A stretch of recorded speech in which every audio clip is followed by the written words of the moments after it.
Hello students, good morning. देखिए, आज हम आपको समास के अंतिम चरण की ओर ले चल रहे हैं और वह है द्विगु समास। तत्पुरुष समास का जो भेद है, अंतिम भेद है, वह है हमारा द्विगु समास।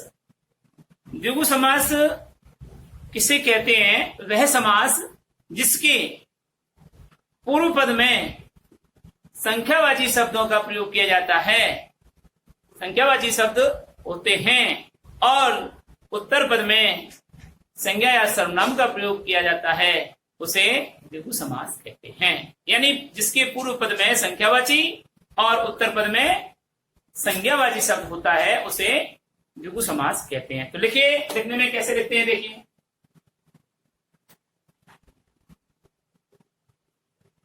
जिस समास का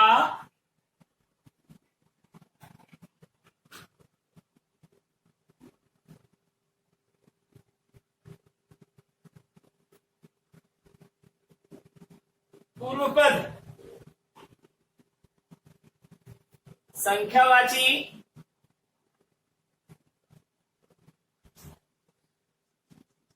एवं उत्तर पद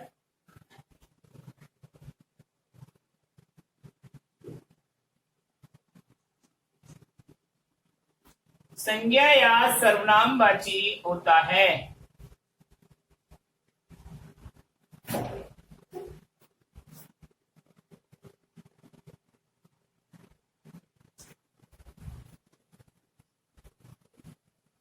उसे द्विगु समास कहते हैं।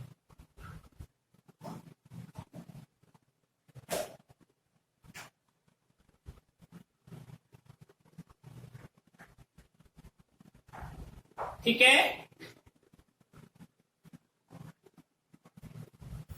द्विगु समास में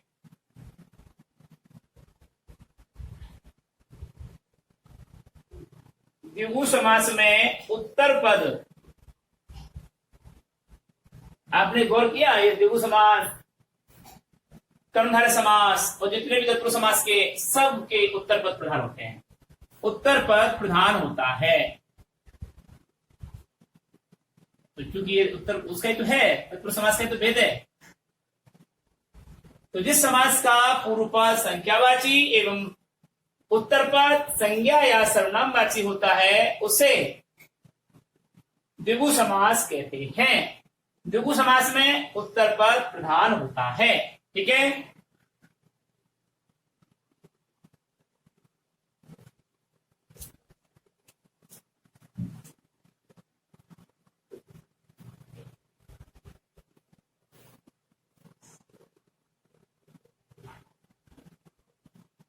पूर्वी है। तो सारे समासों में उत्तर पद प्रधान होता है, द्विगु में क्या आता है? पूर्व पद प्रधान होता है, संख्यावाची शब्द प्रधान होता है। द्विगु समास के बारे में और क्या क्या बोल रहा है? देखो, द्विगु समास में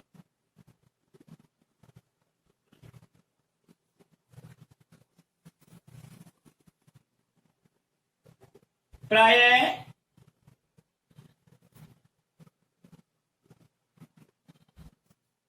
द्विगु समास में प्राय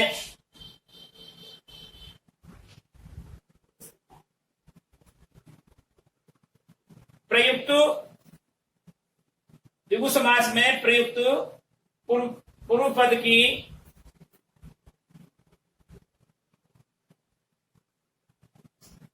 संख्या किसी समूह का बोध कराती है।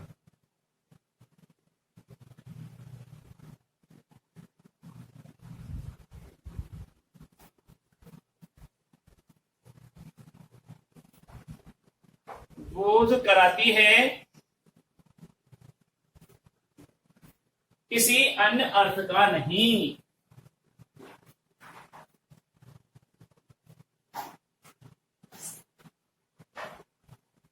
ये क्यों लिखा? क्योंकि कई बार बहुव्रीहि मान लिया जाता है, इसलिए बहुव्रीहि नहीं होता ये। जैसे दशानन, अब दशानन का अर्थ रावण होता है, ठीक है। अगर ऐसी कंडीशन में होता है तो वह जैसे कर्मधारय में भी आया ना वो पीताम्बर, तो पीताम्बर को वहां से आप कर्मधारय भी कह सकते हैं, और बहुब्री भी कह सकते हैं। ऐसे दशानन को आप बहुब्री भी कह सकते हैं और द्विगु भी कह सकते हैं। तो किसी अन्य क्या द्विगु समास में प्रयुक्त पूर्व पद की संख्या किसी समूह का बोध कराती है, किसी अन्य अर्थ का नहीं।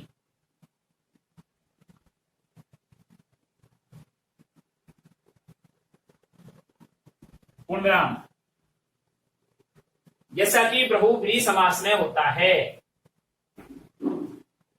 जैसा कि बहुव्रीहि समास में होता है।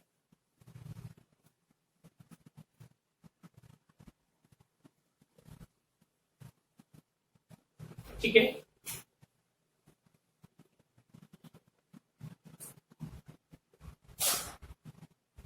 एक कंडीशन और कि द्विगु समास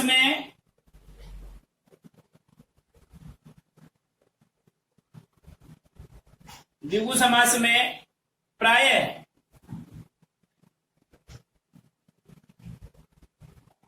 पूर्व पद संख्यावाचक विशेषण के रूप में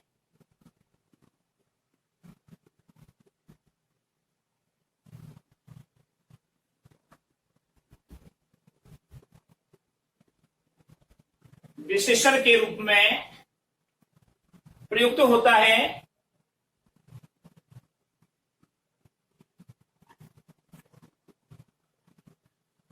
संख्यावाचक विशेषण के रूप में प्रयुक्त होता है, किंतु कभी कभी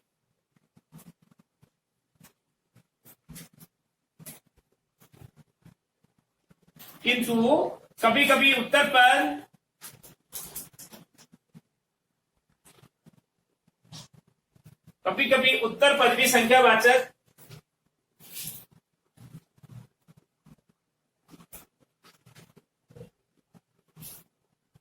हो सकता है।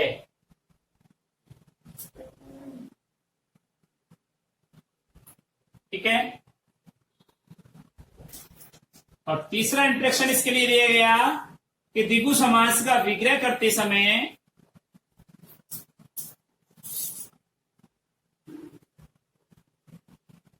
यानी कि समास विग्रह करते समय, ठीक है, करते समय द्विगु समास का विग्रह करते समय समूह या समाहार वाचक शब्द का प्रयोग होता है। समूह या समाहार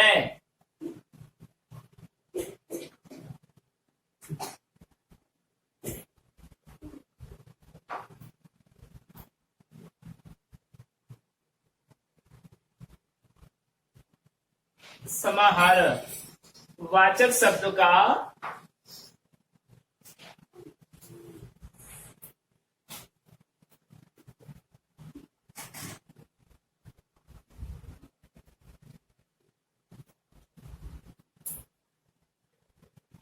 किया जाता है।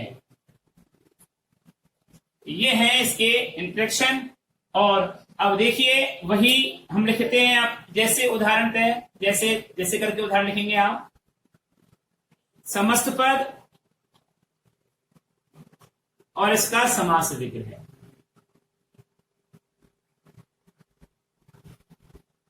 ठीक है। जैसे पक्षद्वय,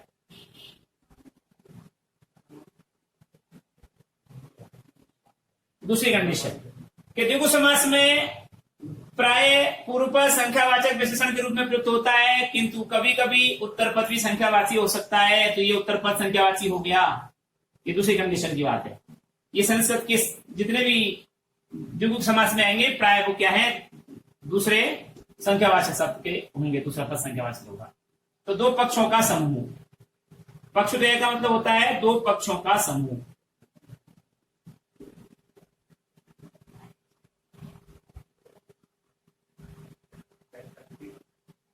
ठीक है।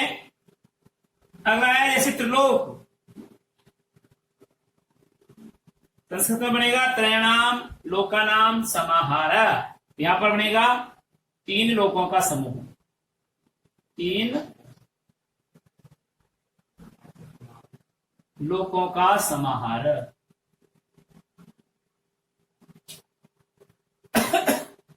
समाहार का मतलब वही समूह, पुस्तक में आप समूह भी लिख सकते हैं।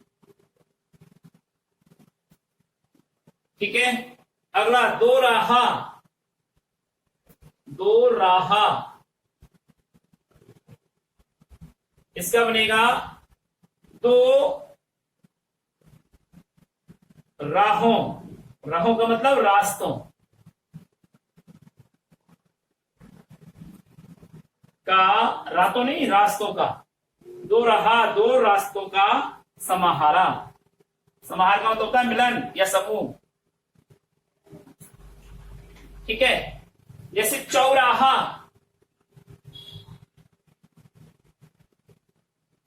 चौराहा तो चार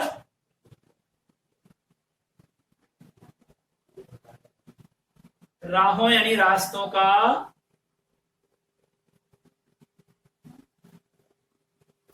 समूह या समाहारा।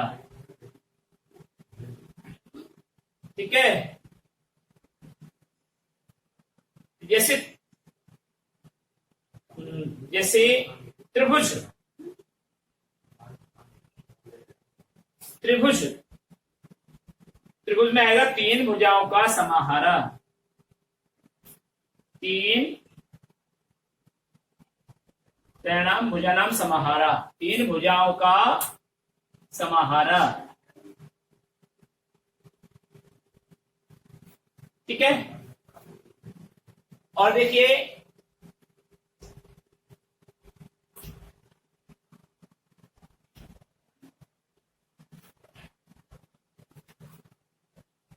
त्रिरत्न। त्रिरत्न, तीन रत्नों का समूह। त्रिरत्न यानी तीन रत्नों का समूह। नवरत्न, नव, नव का मतलब नौ, रत्नों का समूह। अब संस्कृत में नव को नए भी कहते हैं, नए रत्नों का समूह। तो ना संज्ञावाची कहां हुआ, नव को हमको संज्ञावाची डालना है। ठीक है, नवरत्न। जैसे नवरात्रि,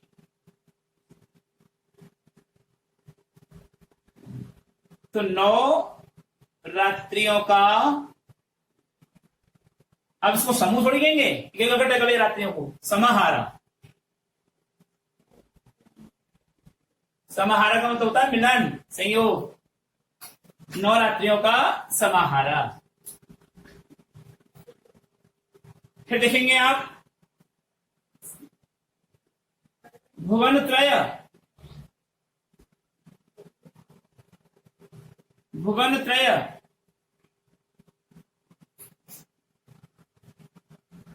तीन भुवनों का, भुवन भवन नहीं, तीन भुवनों का समाहारा।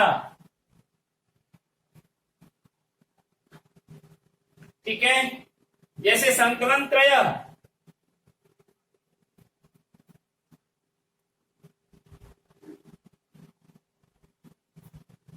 इसका बनेगा तीन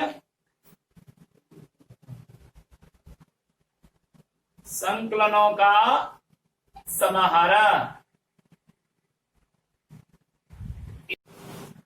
चौमासा, चार मासों का, मास यानी महीनों का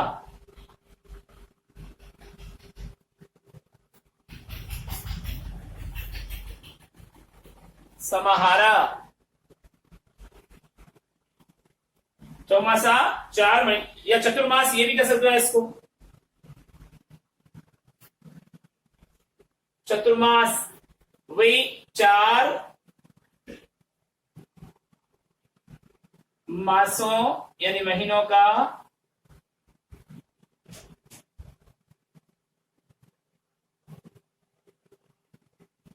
समाहारा। ठीक है, चतुर्मास हो गया। फिर चतुर्वर्ण,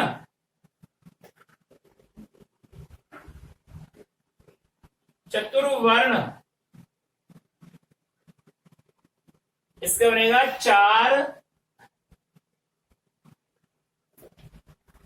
वर्णों का समाहारा। चतुर्वर्ण यानी 4 वर्णों का समाहारा। पंचामृत,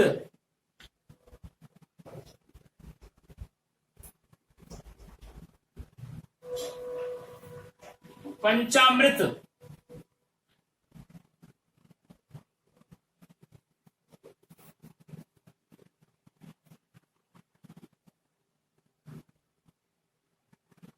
पंच यानी 5 अमृतों का समाहारा। अब आप इसको समूह भी कह सकते हैं। समूह हो गया ना 5 अमृतों का, 5 अमृतों का समाहारा है। पंचपात्र, पंचपात्र, पंचवटी, 5 पात्रों का समूह, 5 बटों, बटों यानी बरगदों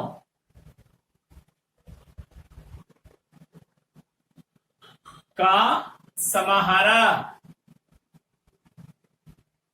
इसको हम समूह भी कह सकते हैं। ठीक है। पंचवटी, पंचपात्र, पंचगव्य, पंचगव्य तो 5 गव्य। गव्य किसे कहते हैं? गाय के द्वारा प्राप्त या गाय के द्वारा प्राप्त वस्तु या द्रव्य। तो 5 गव्यों का समाहारा। तो ये पंचगव्य कहलाए, 5 गव्यों का समाहारा। ठीक है।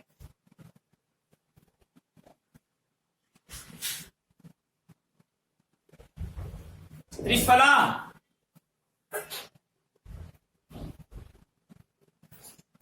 त्रयाणाम फलानाम समाहारा।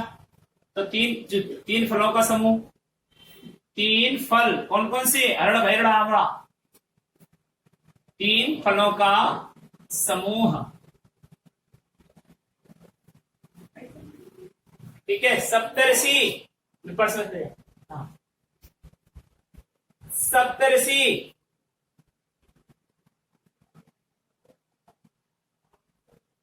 7 सप्त यानी 7 ऋषियों का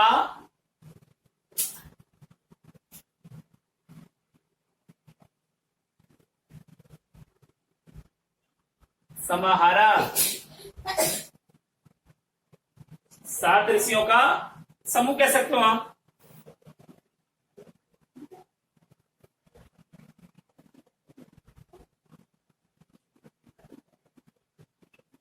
ठीक है। षडरस, षडरस 6 रस। 6 रस कौन कौन से हैं? अम्ल, मधुर, कटु, कसाय, लवण, तिक्त। अम्ल, मधुर, कटु, कसाय, लवण और तिक्त, ये क्या है? षड रस है। भोजन के 6 रस होते हैं। तो 6 रसों का समूह।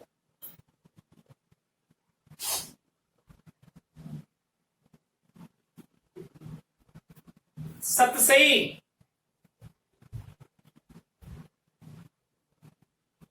बिहारी जी की रचना का नाम है सतसई। 700 पदों का समूह। 700 पदों का समूह।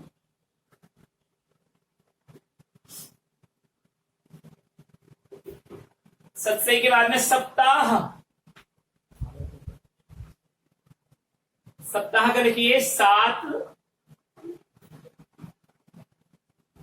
दिनों का समाहारा।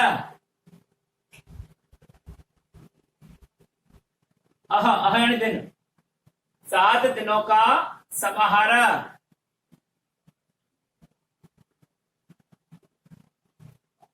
और इधर लिख लीजिए दशक। दशक में लिखेंगे आप 10 का समाहार है।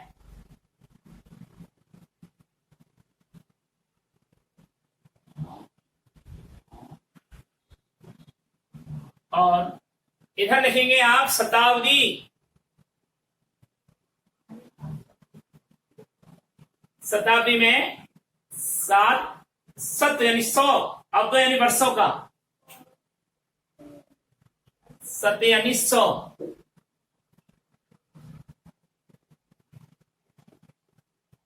अब यानी वर्षों का, 100 वर्षों का समाहारा, शताब्दी।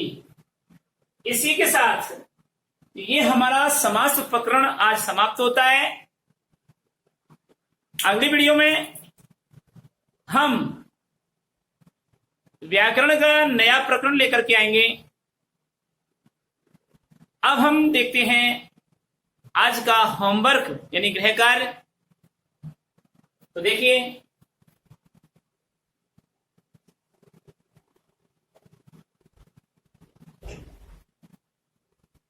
गृह कार्य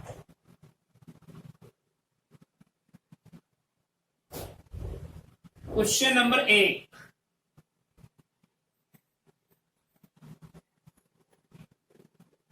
द्विगु समास के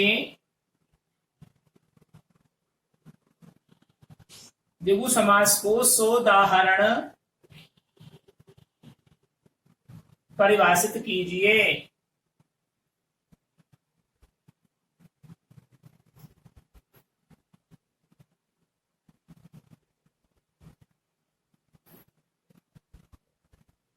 दूसरा है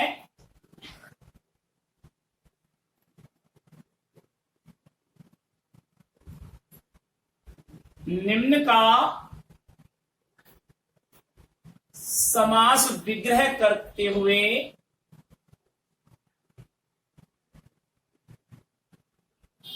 समास का नाम लिखिए।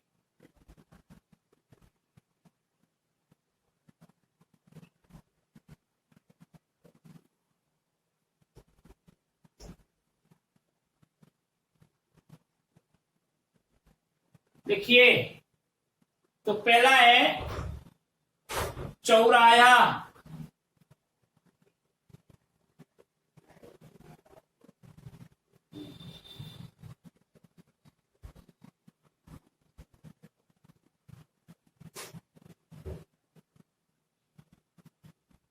दूसरा है पंचवटी। तीसरा है पंचपात्र।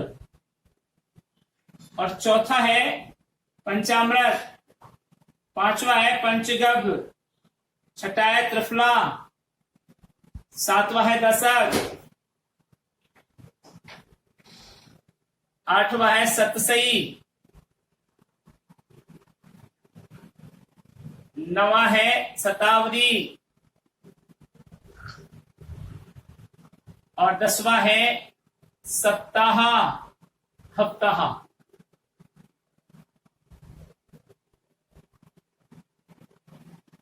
और 11वां है सप्तऋषि।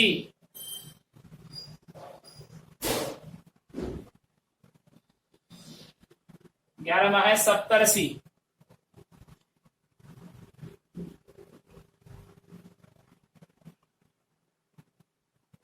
उधर भी आप करेक्शन कर लें, सप्तऋषि।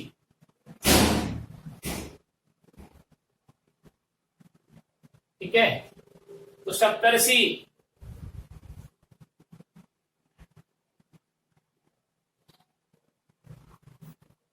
और 12 में और है अष्टसिद्धि।